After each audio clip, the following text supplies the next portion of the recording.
బులెటిన్లో డీటెయిల్స్ చూస్తే తెలంగాణ ఆర్టీసీ హైదరాబాద్ ప్రయాణికులకు సరికొత్త సౌకర్యం అందుబాటులోకి తీసుకొచ్చింది. కండక్టర్లు ప్రయాణికులకు చిల్లర సమస్య లేకుండా చూసేందుకు ఆన్లైన్ వ్యవస్థను అందుబాటులోకి తీసుకొచ్చింది. నగరంలో తిరిగే సిటీ బస్సులో క్యూఆర్ కోడ్ స్కానింగ్ను అందుబాటులోకి తెచ్చింది. దీంతో యూపీఐ పేమెంట్ చేసి ప్రయాణికులు ఎంచక్కా ఎలాంటి ఇబ్బందులు లేకుండా ప్రయాణించవచ్చని చెబుతున్నారు ఆర్టీసీ అధికారులు. త్వరలోనే మరిన్ని చోట్ల ఈ సేవలు అందుబాటులోకి తీసుకురానున్నట్లు వెల్లడించింది ఆర్టీసీ.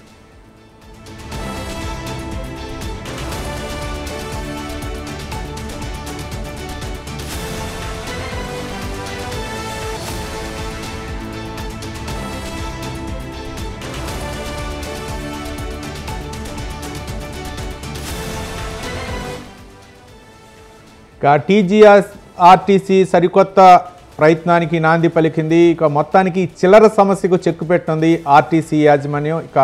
ప్రయాణికులు చిల్లర ఎత్తుక్కునే పరిస్థితి లేకుండా, కండక్టర్లకి ఆ ఇబ్బంది లేకుండా, టికెట్ వెనక ఆ చిల్లర రాసే పరిస్థితి లేకుండా కొత్త వినూత్న కార్యక్రమానికి అయితే మాత్రం ఆర్టీసీ ఒక కార్యక్రమానికి తెరలేపింది.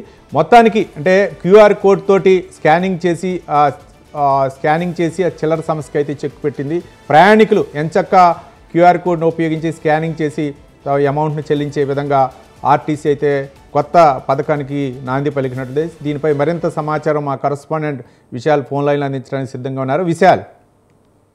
రైట్ రవి, తెలంగాణ ఆర్టీసీ సంస్థ ఆర్టీసీ బస్సులో ప్రయాణించే వారి కోసం వారికి మెరుగైన సేవలు అందించేందుకు క్యూఆర్ కోడ్ స్కాన్ తోటి టికెట్లు పొందే కొత్త సర్వీస్ ని అందుబాటులోకి తీసుకొచ్చింది.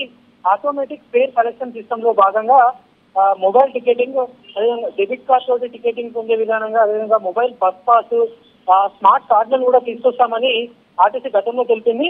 సో అందులో భాగంగా ఈ రోజు సిటీ బస్సులలో క్యూఆర్ కోడ్ బేస్డ్ టికెటింగ్ అంటే ఆన్లైన్ టికెటింగ్ తీసుకునే విధానాన్ని ప్రవేశపెట్టింది. దీంతో ఇప్పటి నుంచో ఉన్న ప్రధాన సమస్యకు అటు ప్యాసింజర్లకు కండక్టర్లకు మధ్య చిల్లర గొడవ, డబ్బులు సరిపడా ఇవ్వకపోవడం వల్ల కండక్టర్ కి ప్యాసింజర్లకి చిన్న చిన్న గొడవలు అయ్యేటివి. కొంతమంది క్యాష్ ఉన్న వల్ల చేంజ్ చేయని వాళ్ళని దింపేసే సందర్భాలు కూడా ఉన్నాయి. వాటన్నిటికి కూడా ఈ కొత్త విధానం చెక్ పెట్టింది. ముఖ్యంగా సిటీ బస్సులలో గ్రేటర్ హైదరాబాద్ లో మొత్తం 28 డిపోలు ఉంటే దాదాపు 2500 పైగా సిటీ ఆర్డినరీ మెట్రో ఎక్స్ప్రెస్ బస్సులు నడుస్తాయి. వీటన్నిటిలో కూడా ఈ ఆన్లైన్ టికెటింగ్ విధానం అందుబాటులోకి వస్తుందని ఆర్టీసీ ఉన్నతాధికారులు తెలిపారు. ఇక త్వరలోనే రాబోయే రోజుల్లో మొబైల్ టికెటింగ్ అంటే ఫిజికల్ టికెటింగ్ కాకుండా మొబైల్లోనే చూపించే విధంగా టికెట్ విధానం తీసుకొస్తాము. అదేవిధంగా మొబైల్ బస్ పాస్ ని కూడా తీసుకొస్తాము. డెబిట్ కార్డ్ తోటి కూడా టికెట్లు పొందే మెరుగైన సదుపాయాన్ని కూడా రాబోయే రోజుల్లో తాము ప్రవేశపెట్టామని తెలంగాణ ఆర్టీసీ చెప్తోంది. ఇక మొత్తానికి ఈ రోజు నుంచి సిటీ బస్సులలో ఆన్లైన్ టికెటింగ్ విధానం అందుబాటులోకి వచ్చింది.